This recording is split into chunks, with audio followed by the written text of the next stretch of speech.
Implementing a plan. Okay. So we know what a depreciation report is. Most of everybody's got them here. If you don't, some people are going to go out and get them.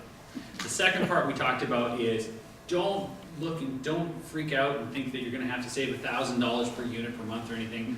Really take a look at it and say, what do we need to plan? Get the planner to help you with what we should be saving for in the 5 years and 10 years. If you're building brand new, you're probably not going to have to save a ton. If your building's 20 years old, yeah, you're probably going to have to start saving for the window replacement, the roof replacement that's coming up in the near term.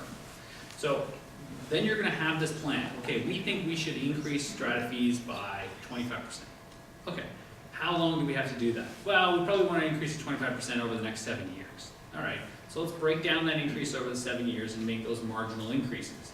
We're going to explain to the owners, and they're going to hopefully buy into it.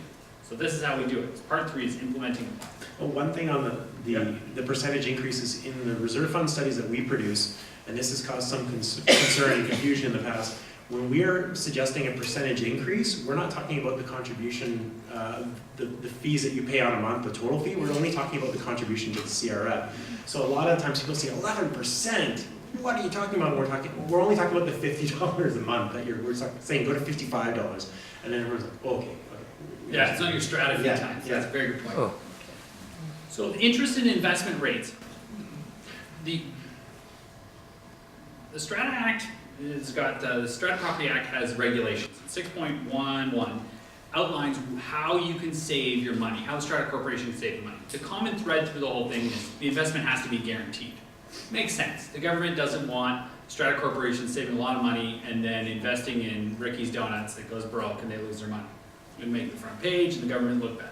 So what the restrictions are is really guaranteed. So GICs is probably 90% of investments, and then maybe some bonds or something like that. Guaranteed items. The return on those is poor right now, and it's probably going to maintain and continue to be poor for the near future. So another reason for not having a massive fund is that it doesn't make sense to have this money there that's probably losing value with inflation. And it just further goes along with our just-in-time forecasting of assets. I think it's important that you also have a discussion with the homeowners, because homeowners might feel, and I think some of them do, that they can invest the money better, right? So the strata can invest it in limited returns, but maybe a homeowner can take that $1,000 or $2,000 and invest it in Ricky's Donuts, and it does see a great return. Or they can invest it in something a little more aggressive that they feel comfortable with, and then they can do their own investment. But the key is they need to know what's coming up, right? So however your strata corporation wants to do the funding in the future, and your ownership's going to really help you, and the council's going to try to steer the ship, the owners are going to tell you what they want, is really you have to figure out how much you want to save in the long run, and what everyone's comfort level is. If it's a 55+ unit building, probably it's going to be more conservative, right? If it's a brand new with a bunch of young homeowners that have a mortgage they can't afford, they're probably not going to be highly motivated to save a lot for the CRF. So there's no point in what the councils want, it's really what the ownership wants, and hopefully the council's got to remember that. It's not what they've got in their unit, it's what the ownership in general has. Okay, developing a plan. Advance notice. Rick talked about this, and I've got this lovely thought in my head of this lovely woman that called me up and said her strata fees were going up 20%. She was on a fixed income and she couldn't afford it, right?